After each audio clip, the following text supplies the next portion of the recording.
الاكل الصحي مش لازم يكون تقليدي ممل طعمه مش حلو. احنا ممكن نعمل اكل صحي طعمه لذيذ وشكله كمان حلو جدا يفتح نفسنا، ونبقى احنا مستنيين ان احنا نعمله تاني عشان ناكله. وده الهدف معايا في سلسلة الاكلات الصحية. واهلا، انا سارة، والنهاردة هنعمل وجبة غدا صحية متكاملة. كباب الدجاج المشوي في الفرن، معايا شوربة خضار صحية طعمها رائع، مش شوربة الخضار بتاع العيانين.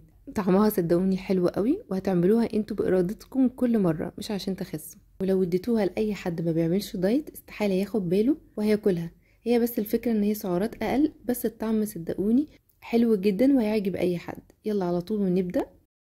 اول حاجه هنبدا نعملها وهي تتبيله الفراخ. وللتتبيله هنحتاج علبه زبادي، كيلو من اوراق الفراخ او الصدور او ميكس بين الاتنين، توم مفروم ناعم، عصير ليمونه، معلقتين كبار من الخل، معلقتين كبار من الزيت، معلقة ملح، معلقة فلفل، معلقة بهارات، كركم وكاري، جنزبيل وقرفة نص معلقة، بابريكا معلقة صغيرة، كمون معلقة صغيرة. على الفراخ اللي تكون مغسولة كويس جدا هنضيف كل المكونات مع بعضها ونقلبها.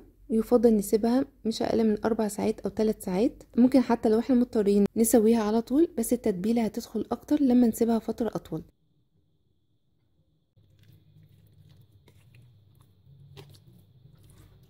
وفي اعواد الشيش طاووق، وعشان بس ما تتحرقش منكم في الفرن ويكون لونها اسود كده مش حلو، انقعوها الاول في حبه ميه وبعد كده ابداوا استخدموها. هتدخل الفرن وتطلع ومش هيحصل لها اي حاجه. وممكن نعمل كمان سيخ من الخضار المشكل، فلفل بصل طماطم، هتكون كزياده خضار وقيمه غذائيه اكتر معاكم وهتشبعكم كمان اكتر. بس انا هنا عامله معاها شوربه خضار، فانا عندي كفايه الخضار اللي هاكله في الشوربه. هنحطها في صينيه تدخل الفرن وندخلها فرن سخن على درجه حراره 200 ونسيبه لحد ما يستوي. ايد الشوايه في النهايه عشان يتحمر وياخد لون حلو.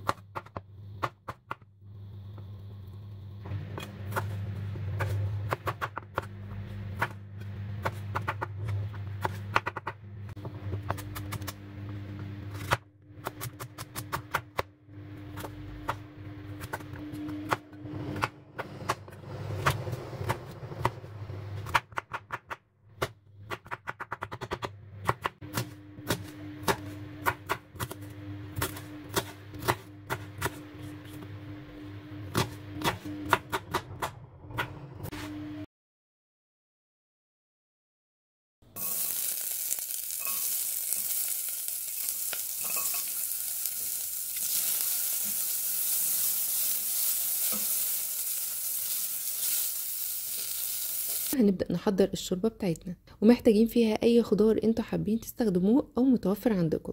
انا هنا عندي كوسة كنت مفرزناها فهستخدمها، ما تخلوهاش تفك، استخدموها على طول وهي لسه طالعه من الفريزر، وهقول لكم دلوقتي تتعاملوا ازاي. جزر وهقطعه مكعبات صغيره، بصلايه، بطاطسايه، طماطمايه، فصين من التوم لو انتوا مش حابين طعمه يبان قوي فاحنا هنضيفه صحيح وممكن نشيله بعد كده، او ممكن تفرموه ناعم قوي ويبقى معانا فص واحد لو انتوا مش حابين طعمه يكون باين. في حله على النار تكون سخنه ضفت معلقه كبيره من الزيت، هضيف عليها البصل واقلب، هضيف الثوم واقلب لحد ما اشم ريحته، هضيف بقيه الخضار كله على طول وهقلب. التقليبه دي بتفرق في طعم الشوربه في النهايه، فما تعملوش سكيب خالص للخطوه دي. هنضيف الكوسه وهي لسه بالتلج بتاعها عشان لو فكتوها هتبقى عامله زي الكاوتش كده، هتطلع الميه منها ومش هيكون ليها شكل كده ولا محافظه على الشكل بتاعها ولا الطعم ولا اي حاجه. بعد ما قلبنا شويه حلوين هنبدا نضيف البهارات، مش عايزه اكتر من ملح وفلفل وكمون. هقلب لحد ما اشم ريحه البهارات، هبدا اضيف عليها الميه المغليه او شوربه. لو عندنا شوربه اكيد هيكون طعمها حلو، لو مش عندنا هنبدله عادي بالميه. ممكن نضيف مكعب من المرقه لو انتوا حابين او بتستخدموه، وهنسيبها لحد ما تكون استوت تماما. وبعد ما تستوي عندنا حلين، هنقدمها كده مع عصير ليمون، او ممكن نزود نص كوبايه من اللبن عليه معلقه صغيره من الدقيق ومقلبينهم كويس جدا ونضيفهم في النهايه ونسيبها تغلي مرتين 3 وهكون معانا احلى شوربه كريمه بالخضار. وممكن كمان نضرب كل الخضار ده مع بعضه في الخلاط ويكون معانا شوربه سايله، ونتحكم بالسوائل في قوام الشوربه اللي احنا حابينه. وده الشكل النهائي لوصفاتنا. وبكده نكون وصلنا نهايه الفيديو ووصفاتنا. يا رب تكونوا استفدتوا منها وتكون عجبتكم. قابلكم ان شاء الله في فيديوهات وصفات مختلفه، وما تنسوش تتابعوا سلسله الاكل الصحي موجوده على القناه، افكار كتير مختلفه ولسه كمان افكار هتيجي باذن الله. والسلام عليكم.